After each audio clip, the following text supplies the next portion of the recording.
They said the wind that day blew strange, like it carried whispers from the past. He rode in just before dusk, a man cloaked in dust and silence. The kind of silence that didn't come from shyness, but from loss too old to speak of. Folks in Halberd didn't ask much.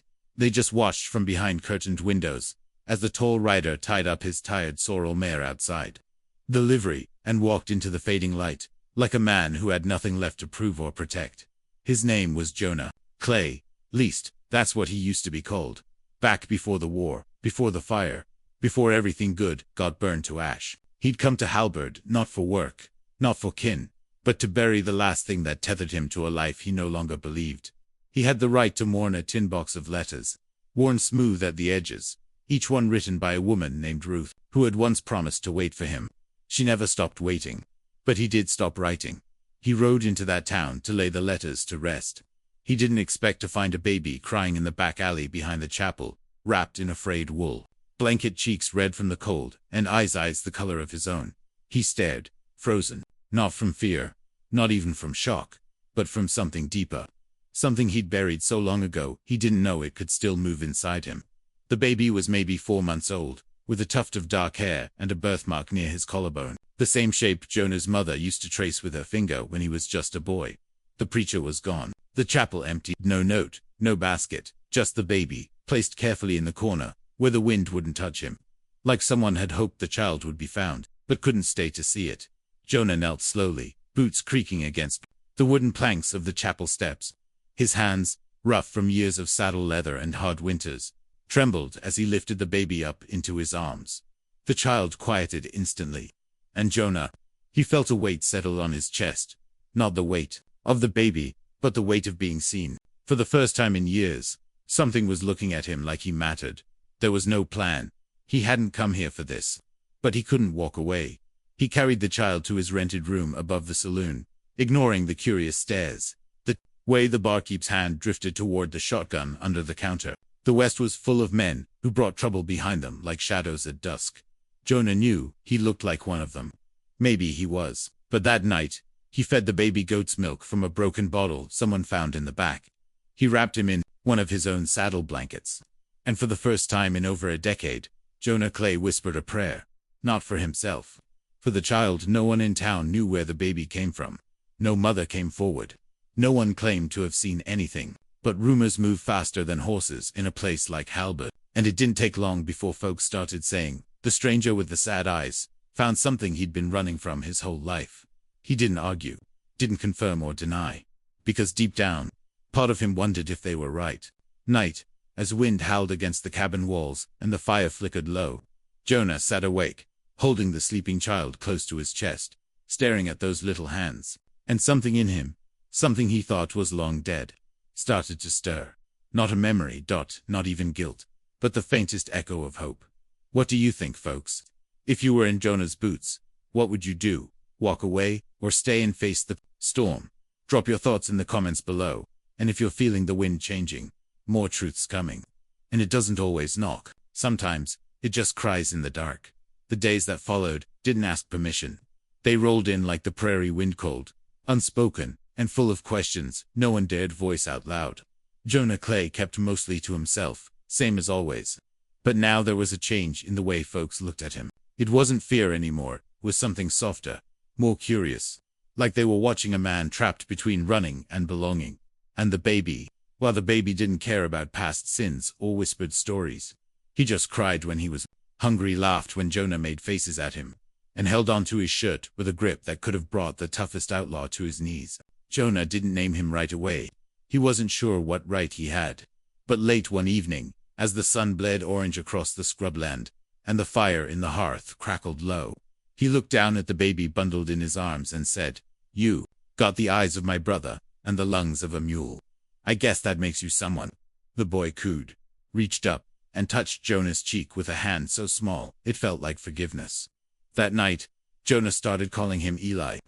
It just came to him, the way real things do, without force, without planning, just a truth waiting to be spoken. He didn't tell anyone what he suspected. Not yet. He didn't ask about who'd left the boy behind either. Folks in Halberd didn't take kindly to prying. And besides, some ghosts are better left buried, until they decide to rise on their own. But there was a woman. Her name was Alma. She ran the general store just off Main. Lived alone after her husband froze one winter out by the ridge. She was the kind that didn't smile much, but when she did, it lasted. She started checking in more often once Jonah showed up with Eli asking if the baby was warm enough, if he needed more goat's milk, if Jonah needed extra kerosene for the stove. Jonah wasn't used to kindness that didn't come with a price, and he sure wasn't used to a woman like Alma looking at him the way she did, not with pity, with understanding. Like she saw the weight he carried and didn't flinch. One afternoon, as snow began to fall in slow, thick flakes, Alma stepped into the saloon with a bundle of cloth in her arms. Thought the boy might need these, she said, placing a hand-sewn blanket and a tiny cap on the table.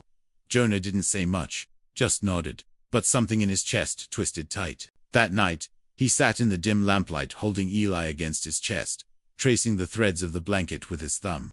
He didn't know where all this was heading. He didn't know if he could keep the child safe.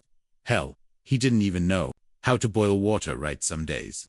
But something in him, the part that hadn't died yet, wanted to try. In the cabin, while the wind whispered through the eaves and the fire glowed low, Jonah whispered again, "You stay alive, little one. I'll do the rest." And outside, beneath a sky filled with stars and quiet snow, the land listened. Winter in Halberd didn't scream, it whispered. It settled slow over rooftops and dirt trails, quieting everything down to breath and bone. Jonah Clay learned quick that raising a baby in the cold meant staying ahead of the wind-chopping wood before first light, boiling water on the old stove before the pipes froze again, keeping Eli wrapped tight in layers of wool and luck. But there was something else shifting in him too, something deeper than routine. He started waking up before Eli cried, like his body had rewired itself to listen for someone else's need. And at night, when the baby slept with his hand curled into Jonah's coat, Jonah stopped dreaming of fire and gunpowder and graves. He dreamed of something softer. Then came the knock. Just before dawn, 3 days after the last supply wagon had been snowed in. Someone knocked on the cabin door, not frantic, but slow, steady, like they were asking permission to break the peace. Jonah opened it with his Colt in one hand and Eli in the other. On the porch stood a woman, early 20s maybe, hair wet from sleet, cloak torn at the shoulder, boots covered in the kind of mud that clings to you long after you've left it behind. She looked like she hadn't eaten in days. But her eyes weren't afraid. They were searching. She didn't speak right away, just stared at Jonah, then down at the baby in his arms. Her lips parted, but no sound came. Jonah felt the hair on his neck rise. "You lost?" he asked, voice low, careful. She blinked.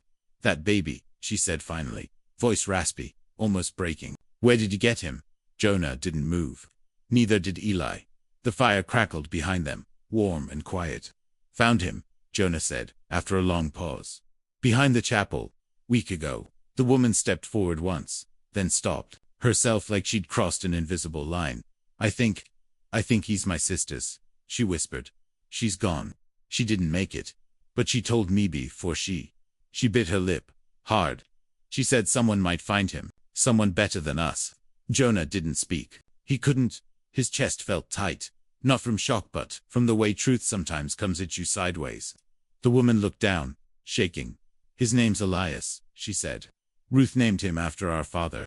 The name hit Jonah like a rifle stock to the ribs. Ruth. It didn't make sense. It couldn't. Ruth had died in a fire back in Missouri, hadn't she? But now, standing on his porch, was a woman with the same eyes, the same voice, quieter, but unmistakable.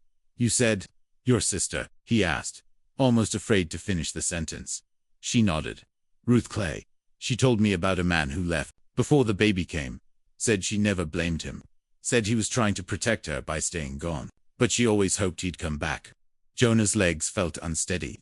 He looked down at Elias and something in his chest cracked wide open. "I'm Jonah," he said quietly. "Jonah Clay." The woman covered her mouth, eyes wide, as the truth landed between them, like a final snowflake before the storm breaks. "He's yours," she said. "He's your son." Jonah didn't remember moving, but somehow he was sitting at the table, elbows on the wood, hands curled tight like fists, held against something too big to hold. Elias lay swaddled in the cradle beside the stove, fast asleep. Soft breaths puffing against the quilted edge of Alma's blanket. Across from him, the woman Ruth's sister sat, hunched in her coat, steam rising from the chipped mug in her hands. face pale from the cold and what she'd just said. "She told me not to come looking for you," the woman said, voice shaking, more from memory than temperature. "Said if you were meant to know, God would bring you back on your own. But when she got sick, and things started going bad, she made me promise, if anything happened to her, I'd find the boy a place where love had lived, even if it burned." Jonah didn't speak. His mouth was dry. His mind couldn't seem to catch up with the ache spreading in his chest. Ruth hadn't died in that fire. She'd survived long enough to carry their son, raise him for months, and send him toward a man who'd walked away believing silence would save her. He thought leaving her had been the mercy. But what he'd given her was loneliness, and a child born into the dust of absence. The woman spoke again, softer now. "You don't have to keep him. I'll take Elias if you say so. I can find work in one of the northern towns, maybe up past Sheridan. He'll be safe with me. I had to find out if someone still remembered her." Jonah looked up. His voice came out raw. "She wrote me letters." The woman blinked. "What?" "After the fire," he said, slower now, like each word was a stone pulled from deep water. "She wrote every month. I never opened them. I was too angry, too scared. I thought she'd moved on, and I told myself that was better for her, better than being chained to a man who only knew how to hurt things." He got up, crossed the room, and opened a small wooden box on the shelf. Inside, a neat bundle of envelopes, edges curled, ink faded with time. He placed them on the table between them. "I carried Em across 5 states," he said. "I wrote here to bury them. Figured maybe I could bury the guilt with them too." She reached out, touching the top letter like it was a relic. "She wrote till the end," she whispered. "She believed you'd come back. She just didn't know if she'd be around when you did." Jonah felt something loosen in his chest. Not that it had been tied so long, it felt like part of his ribs. "She was right," he said, voice breaking. "About me coming back. Just not soon enough." The room went quiet after that. Not the awkward quiet of strangers, but the heavy kind that settles between two people who both lost the same thing and are just now figuring out how much they shared. Outside, snow began to fall again, thick and slow, catching in the glow of the lantern like ash from a sky that had decided to be gentle for once. That night, Jonah didn't sleep much. He watched Elias breathe, tiny chest rising and falling, like a promise made with each breath. He watched Ruth's sister, her name was Clara, curled in the rocking chair, coat pulled up over her arms, features soft in the firelight. He thought about choices, about cowardice, dressed up like sacrifice. And he thought about second chances, how they don't come when you're ready, but when you've finally run out of excuses. Morning came with the sound of thawing eaves, and the low whinny of his horse outside. Jonah stood at the window, arms folded. "He stays," he said aloud, more to himself than anyone else. "He's mine, and he stays." From the cradle, Elias stirred, and for the first time Jonah smiled and didn't feel like a liar. Jonah didn't speak much that morning, but every motion carried the quiet conviction of a man stepping back into his own skin. He fed the stove, checked the flue, boiled water for coffee, all before the light broke through the frost-laced window panes. The kind of tasks that didn't seem like much until you realized they'd become anchors, habits that gave shape to the days when everything else felt like sand. Clara watched him from the corner, one hand cradling the mug he'd poured for her, the other resting on the edge of the cradle. Her eyes didn't wander much. Mostly, they stayed fixed on Eliason, the soft curve of his cheek, the gentle rise and fall of his breathing. Jonah could see it in her expression, grief held in check by duty. She wasn't here because she wanted to be. She was here because she'd promised. And promises like the one she carried didn't leave much room for comfort. He crouched beside the cradle and brushed a thumb against Elias's small hand. "He quiets easy now," Jonah said.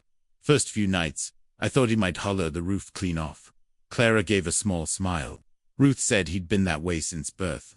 Loud, like he knew the world owed him something. Jonah chuckled, low and warm, or like he already knew how much it had taken. There was a beat of silence between them, filled only by the soft crackle of the fire and the occasional gust of wind sweeping snow off the roof. Then Clara cleared her throat. "I have to leave tomorrow. Can't stay longer without someone noticing, and I don't want trouble at my back. But I meant what I said. Jonah, if you can't raise him, if it's too much." Jonah turned to her. His face didn't harden, but it steadied, like a post dug deep into dry earth. "He's mine," he said again. "I won't run from that, not again." Clara looked at him for a long moment, then nodded. Not out of obligation, but out of understanding. She saw what Ruth had once seen, a good man buried under too many years of guilt, and now, for the first time, he was digging his way out. Later that day, Jonah walked into town with Elias wrapped against his chest, a wool scarf covering the boy's face from the cold. The townsfolk had grown used to him, well, as used to him as small towns ever got with a stranger. But now they watched him with a different kind of gaze. Not wary, not suspicious, curious, soft. He stopped by Alma's store for milk, by the smithy to ask about cutting new iron for the cabin door, and at the church empty, since the preacher had taken ill 2 months ago. To light a candle, he sat in the front pew with Elias asleep against his chest, staring up at the stained glass window that barely held color anymore. I named him, he said quietly, more to the silence than the God he still wasn't sure was listening. Not after me, but close enough. Elias Clay. The name felt right, like it had been waiting in the air all along, needing only a voice to bring it to life. Jonah ran a hand over the boy's head. I don't know what kind of father I'll be, but I'll be one. That's the only promise I can make right now. A gust of wind blew through a crack in the window, stirring the candle's flame. Jonah took it as answer enough. When he returned to the cabin, Clara had packed a small satchel. She stood at the door, eyes a little red but jaw firm. The train comes through tomorrow just before noon, she said. I'll be on it. But if you ever need me, I'll find you, Jonah said gently. But I hope I don't have to. She nodded, then stepped forward and placed a soft kiss on Elias's forehead. He's going to be good, she whispered. He's already got Ruth in him, and now he's got you, too. She turned and walked into the falling snow without another word. And Jonah watched her disappear, not with sorrow, but with gratitude. She'd brought the truth. And with it, the weight of a name he finally had the courage to carry. That night, Jonah sat by the fire with Elias, nestled in the crook of his arm, reading one of Ruth's old letters for the first time. The ink had faded, but the words still held. She'd written of stars and loneliness, of forgiveness and small joys, of hope that never stopped knocking, even when the door stayed shut. Jonah folded the letter and placed it back in the box, then leaned back, listening to the baby breathe. Outside, the wind had calmed. The sky was clear. And for the first time in a long time, Jonah Clay didn't feel like a man running from anything. He felt like a man staying for someone who deserved more than just a roof and a name. For someone who deserved a father. What does carrying someone's name mean to you? Can love still grow from regret and ruin? Share your heart in the comments. We're halfway there, and the trail only gets deeper. The past might be buried, but healing takes root where we least expect. 2 weeks passed in near silence, broken only by the soft murmurs of a baby learning how to smile and the scrape of Jonah's boots across frozen wood each morning. The cabin, once nothing more than a cold place to eat and sleep, had started to feel like something more, something Ruth might have called home. But peace, Jonah knew, was always temporary out here. The land never let you forget what it took to survive. It started with hoofbeats. In the dark, one night, just after Jonah had rocked Elias to sleep, he heard them 3, maybe 4 horses moving slow along the ridge, not fast like a posse, not staggered like drifters, controlled. Listening, he stepped onto the porch, rifle in hand, eyes scanning the moonlit trail that carved through the snow-covered hills. Nothing, just wind and frost, and a silence that felt too deliberate. The next morning, he found the tracks. 4 sets, circling wide around the cabin, never close enough to be shorn, but close enough to send a message. Someone had been watching. And in the West, watching always meant one of 2 things. They wanted something from you, or they wanted you gone. Jonah didn't say a word to Elias, of course, but his hands moved faster after that, chopping more wood, patching the cracks in the shutters, reinforcing the door with salvaged iron from the smithy. The people of Halbard noticed, too. Alma caught him one afternoon as he was loading supplies onto his mare. You expecting trouble? She asked quietly. He didn't lie. I don't know what I'm expecting, he said. But I got a reason to stay alive now, and that changes how a man prepares. She nodded, then stepped closer. I've seen that kind of ride-by before. Years back, they circled a family out by Cotton Creek. Didn't end well. You need help, Jonah. You come to me. Don't be proud. He met her eyes and held them a beat longer than usual. Thank you, Alma. That means more than you know. By dusk, the clouds rolled in low and thick, and Jonah felt the weight of something coming. He kept Elias close that night, closer than usual. And sometime after midnight, with the fire barely glowing and the wind whispering like it carried secrets, The knock came. Not loud, not polite, just a single knock, deliberate, like a nail being driven into old wood. Jonah rose slowly, rifle already in hand, Elias wrapped tight in the sling across his chest. He opened the door to a man he'd never hoped to see again. Samuel Reeve. Jonah had known men like him all his life.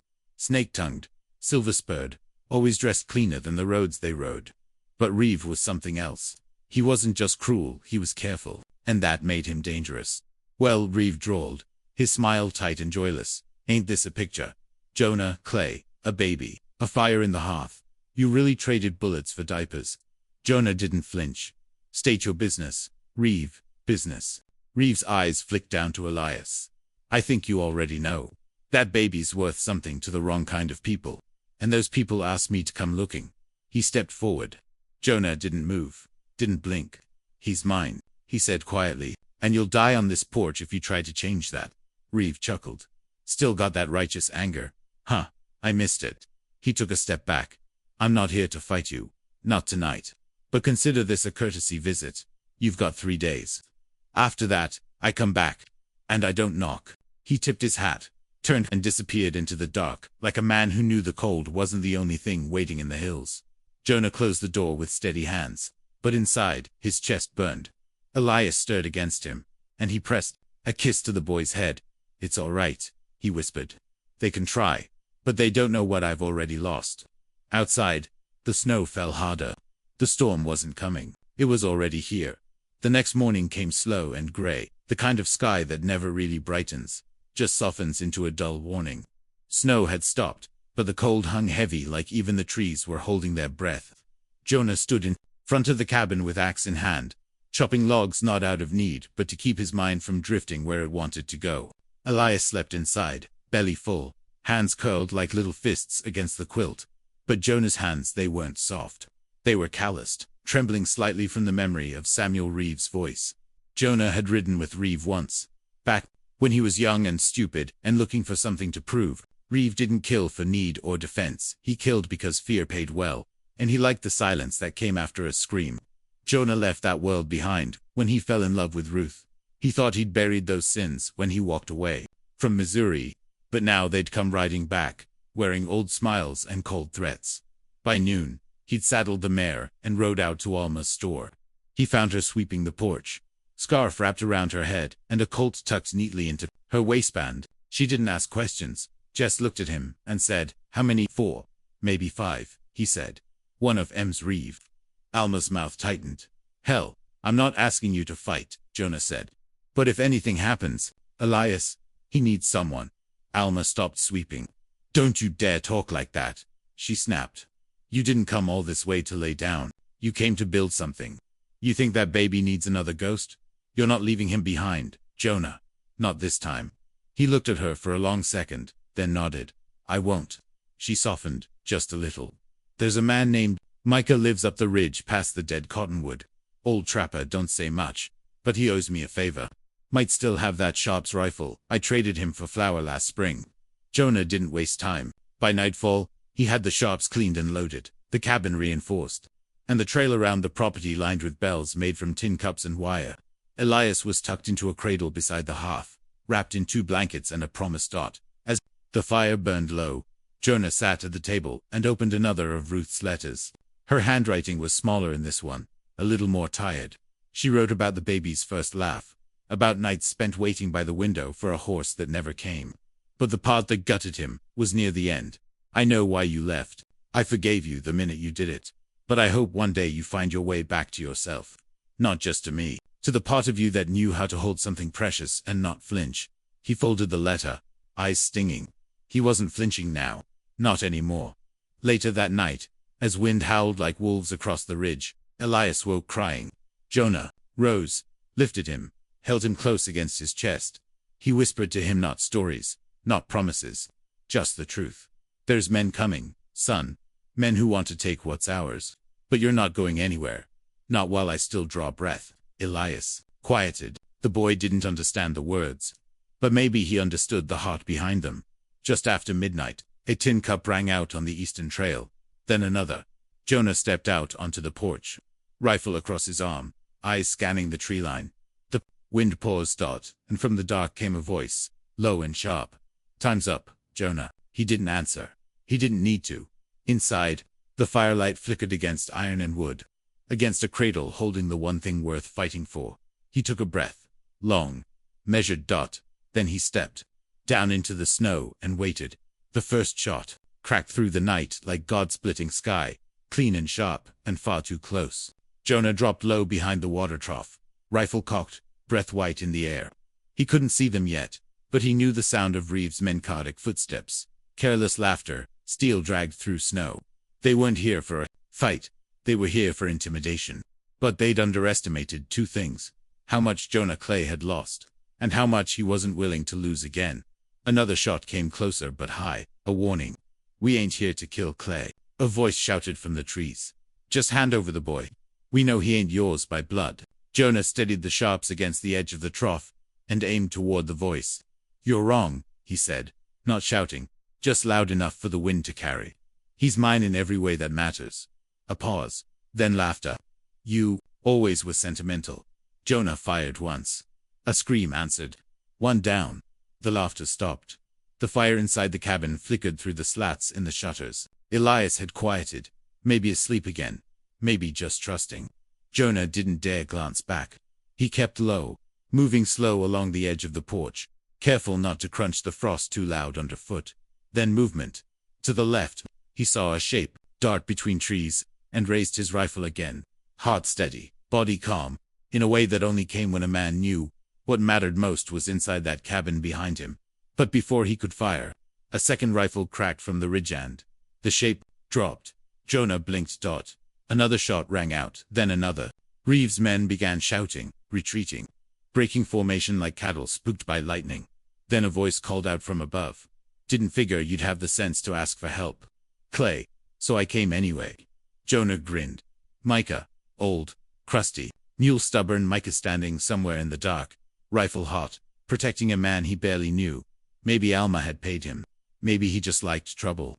But in that moment, he was Providence. Jonah fired again, another scream. Then silence. He crouched and waited. His breath filled the cold. Then, slow, deliberate footsteps crunched toward the yard, and out from the shadowed trees came Reeve. Alone.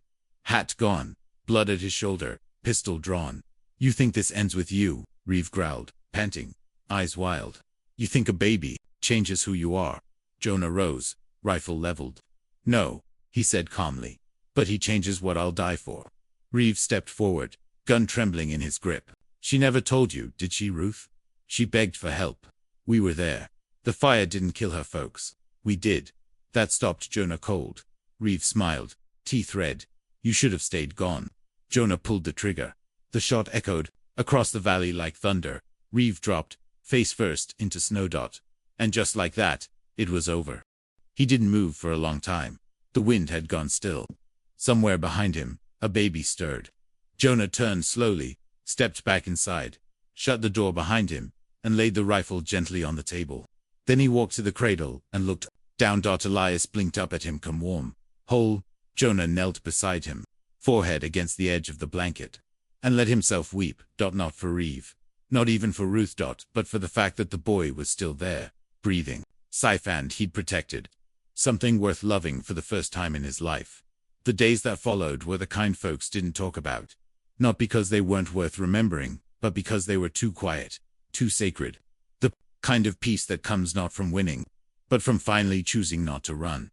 Snow still covered the ridge, thick and clean, erasing the blood and boot prints by morning. Micah never came down from the hills. Jonah figured the old man preferred his solitude, and had offered his help the way real men do in the West. No thanks required. No explanation needed. When Jonah rode to the ridge with a bundle of jerky and a new pair of gloves, he found the fire still warm and a single note scrawled in charcoal on the wood: "O's paid. Raise him right." At the cabin, Jonah moved slower, now not from fear, but from awareness. Every sound mattered. Every breath Elias took felt like something earned. The boy had started smiling, full and easy, like the kind of smile that makes a man believe in grace. Jonah found himself laughing back, sometimes without even meaning to. Like his body had remembered something his heart hadn't dared to feel in years. He didn't write back to Ruth's sister right away. He wasn't ready to find the words. But he kept her letter on the table. And every few days he'd sit beside the fire with Elias on his knee and read it again, soft and slow. She had meant what she said. He doesn't need a perfect man. He needs a man who stays. Jonah stayed. One night, Alma came by with a basket of bread and stew. She didn't knock, just walked in, set the food down, and sat across from him. Elias slept in the cradle. The fire glowed between them. "You look different," she said. "Maybe I am," he answered. She studied him for a moment, then gave the smallest smile. "You got blood on your hands, Clay. Always did. But now you got love on 'em too. And that sticks longer." He nodded, unsure how to respond. But she wasn't looking for words. She just reached out, touched his hand gently, and said, "This world takes from us. Sometimes all we can do is give something back. You gave that boy more than a name. You gave him a father." He swallowed hard. "It still doesn't feel like enough." Alma's voice softened. "Maybe not. But it's what Ruth wanted. And what you want, now that's the part that matters." Outside, the snow had begun to melt. Just barely. A drip from the roof. A soft patch of mud beneath the trees. Winter still held the land, but spring was whispering. That night, Jonah rocked Elias to sleep by the fire and read aloud the last letter Ruth had ever written him. He had waited too long to open it, and now every word felt like a thread pulling him through time. "If you ever find him, let him know I loved him. Let him know I saw your face in his when he cried, and that gave me courage. If you can't stay, I forgive you. But if you can, be the place where his story starts different." Jonah folded the letter, eyes full, heart quiet. He looked down at the boy in his arms and said gently, "It starts here, son. It starts now." Spring came slow, the way it always did in the West, like it didn't trust the land not to break its heart again. But it came. The snow pulled back from the hills like a curtain, revealing green where there'd once been nothing but silence and loss. Creeks began to murmur. Birds returned. And so did something in Jonah Clay's. Something that had been buried beneath years of regret and hard miles. He'd always thought healing would feel like thunder, like some grand moment that changed everything at once, but it didn't. It felt like holding a baby against your chest as the sun rose through frost. It felt like carving a cradle by hand and watching a boy reach for the edge with wonder in his eyes. It felt like staying when the wind told you to ride.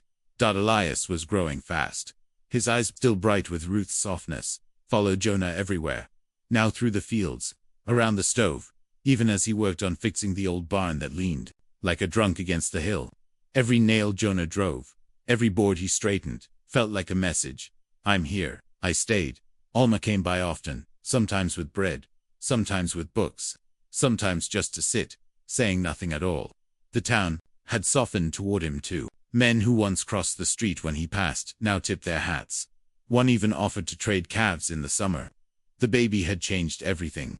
Not because folks loved babies, they did, but because Elias had given Jonah a story people could believe in. A man who'd walked out of the dark and chose to live different. That kind of thing didn't happen often in the West. One afternoon, Clara returned. She stepped down from the train with dust on her hem, and a look in her eye that told Jonah she hadn't come just to visit. She'd brought a bundle of Ruth's things, old photographs, a shawl, and one small music box that still worked when the light caught the gears just right. When she handed the items over, her hands lingered on the box. "She never stopped loving you," Clara said. "Not once, even after everything." Jonah didn't speak, just nodded and held the music box to his chest like it might echo her voice through the years. Clara knelt beside Elias, who toddled toward her with the fearless joy of a child who had never known abandonment. She picked him up, tears glinting at the edge of her lashes. "He's happy," she whispered. "He's whole." That's all Ruth would have wanted. That evening, they ate supper on the porch. Alma joined them. So did a neighbor who'd lost his wife the winter before and brought wildflowers to trade for eggs. Jonah watched them all, watched Elias laugh as the neighbor bounced him on his knee, watched Clara smile through grief, watched Alma lean back in her chair with a peace he hadn't seen on her face in years. He realized then that this was the redemption Ruth had written about, not a second chance to undo the past, but a chance to live better in spite of it. That night, after everyone had gone and Elias was asleep in his cradle, Jonah stepped out beneath the stars. The wind was soft. The land, though still scarred, had bloomed. He spoke quietly into the dark. "I didn't deserve him. I still don't. But I'll raise him with both hands open. I'll tell him the truth. I'll show him how to stay. And I'll love him the way you loved me." without needing anything back. He stood there for a long time. Then he turned, walked inside, and closed the door behind him, not to shut out the world, but to keep the warmth in. And for the first time since he could remember, Jonah Clay slept without nightmares. He'd ridden into town to bury his past, but instead, he found a sun with his eyes, and a reason to begin again. What would you do if life gave you one more chance, not to fix the past, but to live better going forward? Let's talk in the comments. If this story touched you, stay close, there's more to come. Until then, may your fire burn warm, your road rise to meet you, and may you always find your way home.